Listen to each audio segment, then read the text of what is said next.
حضرت داتا علی اجویری رحمت اللہ علیہ نے لکھا ہے کہ جناب سروی سختی رحمت اللہ علیہ نے بڑی تربیت کی تھی حضرت جنید بغدادی کی، بڑا پیار سے انہیں سجایا سوارا، بھانجے بھی تھے، مرید بھی تھے. اور جب مکمل ہو گئی نا تعلیم تو حضرت سروی سختی رحمت اللہ علیہ کی خواہش یہ تھی کہ جنید بغدادی واز کیا کرے، تقریر کیا کرے. اب تو بہت سارے پیر تقریر بھی نہیں نہ کرتے، تقریر مولوی صاحب کرتے ہیں. پیر صاحب کیا کرتے ہیں؟ جی خاموش دعا جی، دعا اور وہ بھی خاموش. کہتے ہیں جی ہمارے حضرت صاحب گفتگو نہیں کرتے. تو میں نے کہا اسے کہو 4 چیزیں سیکھے اور پھر بیان کرے. اس لیے کہ خطاب کرنا مولوی کا طریقہ نہیں، مدینے والے محبوب کا طریقہ ہے. یہ نبی رحمت علیہ السلام کا انداز ہے. حضور باز فرماتے تھے، گفتگو کرتے تھے. حضرت سروی سختی رحمت اللہ علیہ نے جناب جنید بغدادی سے کہا کہ تقریر کیا کرو بیٹے، تاکہ آپ کی تقریر سے نہ کچھ فائدہ ہو. بڑے بہانے ہوتے ہیں نا مریدوں اور شاگردوں کے پاس، بات ماننا اور پھر اس کی تعویل کرنا تو ختم ہوتا ہے ہمارے. حضرت جنید بغدادی کہتے ہیں میں نے بھی تعویل کر دی. میں نے کہا حضور ابھی تو میں خود نیک نہیں، ابھی تو میں زیر تربیت ہوں، تو میں ابھی باز کرنا شروع کر دوں. اللہ کے بندے ضد نہیں کرتے، اور آپ بار بار کوئی بات کریں تو آپ کی بات کا وزن کم ہو جاتا ہے. اس لیے بڑے لوگوں کو چاہیے کہ ایک بات کو بار بار نہ کریں. کہہ دیا تو ٹھیک ہے.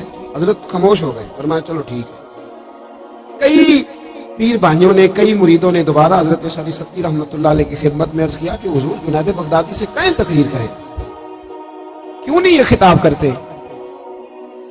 آپ کہنے لگے یار میں نے ایک دفعہ کہہ دیا ہے، اب بار بار میں بات نہیں کرتا، اور تم نے بھی آج مجھے کہہ دیا تو آج کے بعد نہ کہنا. بات ختم ہو گئی، وقت گزر گیا. داتا صاحب نے لکھا ہے ایک دن حضرت جنید بغدادی فرماتے ہیں میں گھر میں سویا تھا تو میرے بخت جاگ گئے. ٹھنڈی ٹھنڈی ہوائیں چلنے لگی، خوشبوئیں بکھرنے لگی. بس ذرا میری آنکھ کھلی تو مجھ سے زیادہ خوش نصیب کوئی نہیں تھا، مجھے مدینے والے محبوب کا دیدار نصیب ہو گیا. اللہ تعالیٰ خواب میری وچ آیا ماہی تے میں وہ دے گل وچ پا لئیاں باواں، ڈر دی ماری اکھ بھی نہ کھولاں کتے پھر بچھڑ نہ جاواں. فرماتے ہیں کہ حضور کا دیدار نصیب ہوا. مدینے والے محبوب نے بڑا ہی نوازا، بڑا ہی نوازا، بڑا دیا حضور نے. اور جاتے جاتے نا، توجہ ہے نا میری بات پر، کہتے جاتے جاتے نا حضور ایک جملہ ہلکا سا جملہ حضور فرما گئے جاتے جاتے، تیرے آگے ہے یوں دبے لچے فصحا عرب کے بڑے بڑے، کوئی جانے منہ میں زبان نہیں بلکہ جسم میں جان نہیں. ہلکا سا ایک جملہ حضور فرمانے لگے جنید تقریر کیا کرو یار، تقریر کیا کرو یار، کیا حرج ہے، بات کرنی چاہیے. آپ فرماتے ہیں با میرے تو وقت جاگ گئے. میں نے کہا حضور اب تو طے ہو گیا نا، اب تو ختم ہو گئی نا بات، تو کریں گے بات. فرماتے ہیں کہ یہ بات میں نے کہی تو اللہ کے محبوب علیہ السلام تشریف لے گئے. کہتے ہیں میں صبح اٹھانا تو ابھی تک میرے گھر سے خوشبو آ رہی، ابھی تک خوشبو. ایک ریکویسٹ کر دوں، یہ پیسے لے کے آنے والے دوستوں سے مہربانی کریں، آپ اپنی جگہوں پہ بیٹھ، آپ بات سن لیں، یہ بہت بڑی دولت ہے ہمارا، اللہ آپ کو جزائے خیر. تھوڑی دیر تشریف رکھیں، سنیں میں کیا عرض کرنا چاہتا ہوں. فرمانے لگے خوشبو آ رہی تھی پورے گھر سے، معطر تھی فضائیں. فجر کی اذان ہوئی تو میری آنکھ کھلی، وضو کیا، سنت پڑھی، مسجد گیا اپنے مرشد کے پیچھے نماز پڑھنے، شیخ سروی سختی کے پیچھے نماز پڑھنے. فرماتے ہیں پھر شیطان بھی آ گیا، نفس بھی بڑا ہو گیا. شیطان مجھے کہنے لگا یار حضرت صاحب نے تو کبھی نہیں بتایا کہ مجھے نبی کریم کا دیدار ہوا ہے، اور مجھے تو آج ہوا ہے. انہوں نے تو کبھی بتایا نہیں کہ زیارت ہوئی ہے، تو مجھے تو آج بھی ایسا ہی ہو رہا ہے. چائے سے کیتلی زیادہ گرم ہے، کیتلیاں زیادہ گرم ہیں چائے سے، ان کو زیادہ جلوے نصیب ہو جاتے اللہ ماشاءاللہ. کہنے لگے انہوں نے تو کبھی نہیں بتایا تو مجھے تو زیارت ہوئی ہے. فرماتے ہیں چور تھا میرے اندر، تو میں نے نا حضرت کے پیچھے 7ویں صف میں نماز پڑھی. حضرت صاحب نے جب جماعت کرا لی نا، سلام پھیرنے کے بعد کہنے لگے جنید ذرا آگے آ جا، جڑے محرم راز حقیقت دے وہ تے راز حقیقت کھول دے ہی نہیں. اے جنہ ویکھیا نہیں او کرن گلاں، جنہ ویکھ لیا او تے بول دے ہی نہیں. ذرا آگے آ جا. فرماتے میں 3ویں صف میں آ کے بیٹھ گیا تو کہنے لگے نہیں پتر ذرا اور نیڑے آ جا. کہتے میں قریب آ کے بیٹھ گیا تو حضرت نے تسبیح چلا، ادھر دیکھنا میری طرف، تسبیح چلا رہے. تسبیح پڑھتے پڑھتے لمبی بات نہیں، اللہ کے بندے زیادہ وضاحتیں نہیں کرتے، زیادہ دلیلیں نہیں دیتے، لمبی بات نہیں، ان کا تو ایک دو جملے میں بڑا اثر ہوتا ہے۔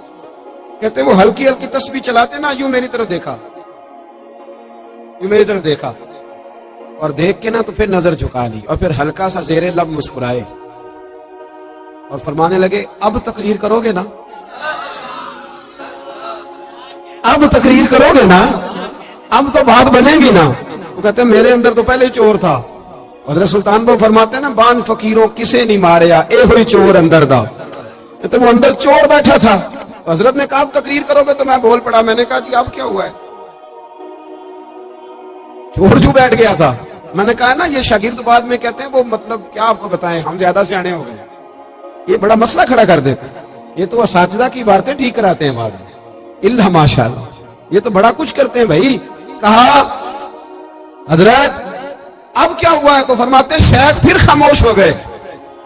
تھوڑی دیر کے بعد پھر ہلکا سا فرمانے لگے نہیں یار بتاتا کیوں نہیں، اب تقریر کرے گا نا؟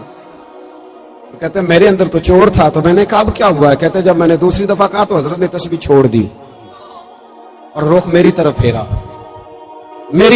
پھیرا، اور پھر کے فرمانے لگے جنید کل جو رات گزر گئی نا، مجھے خواب میں اپنے رب کریم کا دیدار نصیب ہوا تھا، تو میں نے اللہ کی بارگاہ میں عرض کی مالک میری کمائی یہ جنید بغدادی ہے، بڑی کوشش کرتا ہوں کہ میدان میں آ جائے، دین کا کام سنبھالے، لیکن جھجکتا ہے، اگر کبھی تیرے محبوب کا یہاں جلوہ ہو، آنا ہو حضور کو، تو ایک نظر اس پہ بھی ڈال جائیں تو کام بن جائے گا۔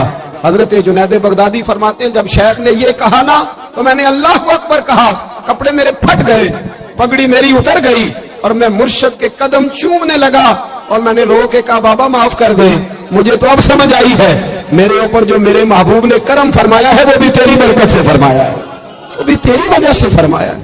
ماتے میں تڑپ اٹھا، اور پھر زندگی بھر کبھی مجھے یہ وسوسہ دوبارہ نہیں آیا کہ کبھی ایسا ہو سکتا ہے کہ میں اپنے شیخ سے ایک لمحے کے لیے بھی دائیں بائیں ہو کے زندہ بچ جاؤں، واپس آ جائیں، اپنے بزرگوں سے جڑ جائیں، ان کے رستوں کے مسافر بن جائیں، دیکھیں یہ کن رستوں پر ہمیں چلانا چاہتے تھے، وہی راہیں ہمارے لیے ٹھیک ہیں، وہی طریقے ہمارے لیے بہتر ہیں۔